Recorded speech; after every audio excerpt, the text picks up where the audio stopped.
This movie was absolutely terrible. And on top of that, um, I don't know how to say this, so I'm just gonna say it. The movie opens up with an actual 911 call of a guy in distress after he comes home to find blood on the floor and his wife missing. An actual 911 call. They even state it. They do a 911 call and they say the word actual 911 call. That's how they start it. And then they just jump into the movie. It is one of the dumbest movies I've ever seen. Here's one thing. The girl goes to the cabin, door is wide open. She goes, "Is anyone here?" She looks around for a minute, sees no one's there. Then she just starts packing her stuff in. We don't even hear her come to a conclusion. There also, surprisingly, isn't a lot of dialogue in this movie. Kind of like The Quiet Place. It got more dialogue near the end. There was dialogue every now and then, but it was mostly just sign language because they couldn't talk because of the monsters. But there was dialogue every now and then, kind of like this movie. There is also a person in this movie that they completely forget about. Like, there's a girl that's very injured, but she's still alive. She's missing her eyes and she's tied to a chair. We never find out if she lived or not. They just forget about her. The girl also has like flowers thrown through one of the windows. She's like, "Is anybody there? Whoever did that, stop." Then she just locks the doors and goes to sleep. The killer in this movie also just gets in the house all the time. I think it's supposed to be scary, but it's kind of random. They don't explain how he gets in the house. Later in the movie, he has to break the door down, even though several times in the movie he's just in the house, like teleporting powers. Because, like I said, remember how he threw flowers through a window?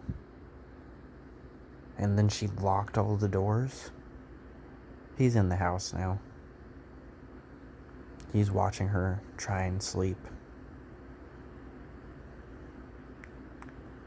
Then they actually try and make her seem smart later in the movie, even though, like I said, she's pretty dumb.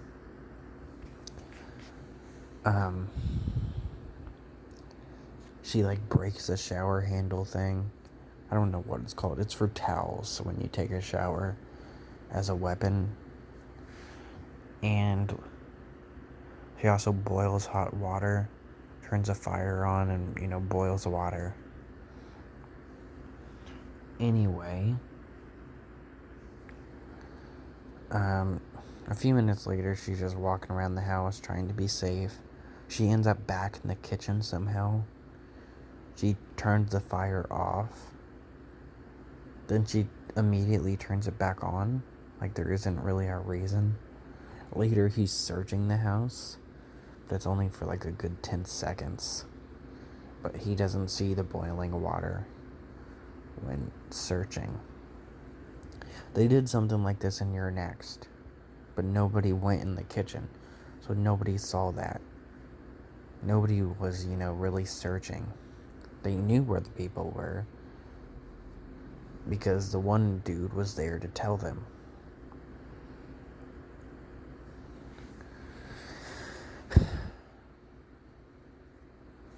So they didn't have to search the kitchen and stuff. It wasn't really necessary. But in this one, he's searching the entire house. But he decides, and he doesn't smell the gas. Okay.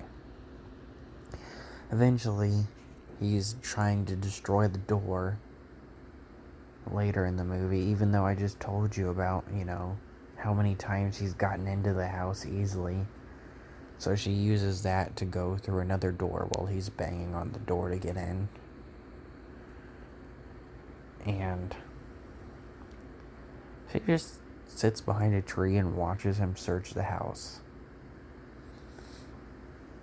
Okay. Why? Why? And then there's like several times when you think the movie is gonna end and it just doesn't, man.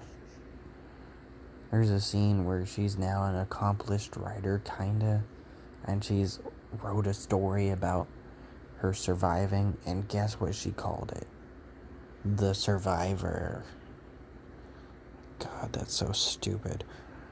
Anyway, it ends with her publisher and just some random lady that we've never seen before clinking some wine glasses or whatever together, and her just kind of staring emptily at the camera.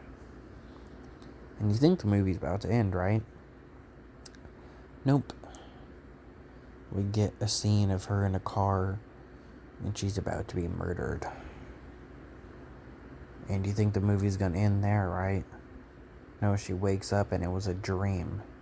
Then she starts hyperventilating. You think the movie's gonna end there, right? Because the screen's starting to go dark. No. Now we're at a random babysitter's place. And she's babysitting a kid. And once again, they do the whole teleporting thing. He's a normal human. But apparently he's not in this movie.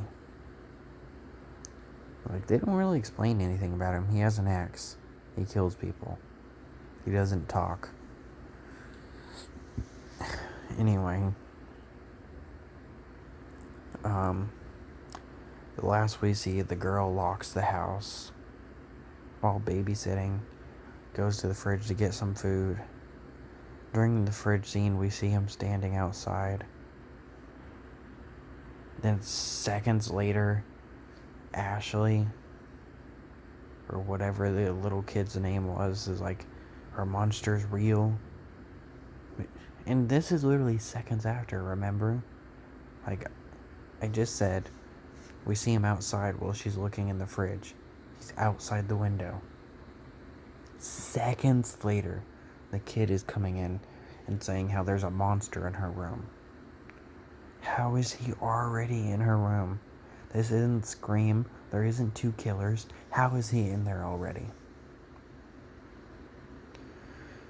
And the kid's the best actor of the movie. The actors aren't necessarily bad. They just don't show that much emotion. They clearly don't want to be there. The kid goes, "Our monster's real." She's like, "Nope." And then she goes, "Then what's that?" And then she points, and then we see the killer as she slowly turns around. And then the movie ends, finally. And I know it kind of sounds anticlimactic, because it pretty much was. But the line delivery of the kid when she said, "Then what's that?" was actually pretty decent. Especially for her being a little kid. Then what else is there? There's this really dumb scene where the guy calls the cops. He's like, "Hey, someone answered the phone when I was calling my wife. They didn't talk, but I could tell someone was listening. And then I called them back and they answered again. And I swear I could hear someone stomping on the phone." And then, like, yeah, that's fine, right? That's fine. What he just explained was fine.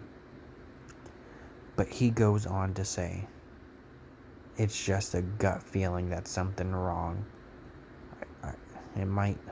Everything might be okay. I'm just being stupid, that's all, but I think it's a gut feeling." Oh my God. No. No. You literally just said you think someone was stomping on a phone. But it's just a gut feeling. God, it's so terrible. Never watch this movie. Never put yourself through the same pain that I did. And oh, I forgot to tell you why this beautiful movie is called Why. She asked him why he's doing this when they finally come face to face. Yeah, that's why it's called Why. I'm done. Peace out.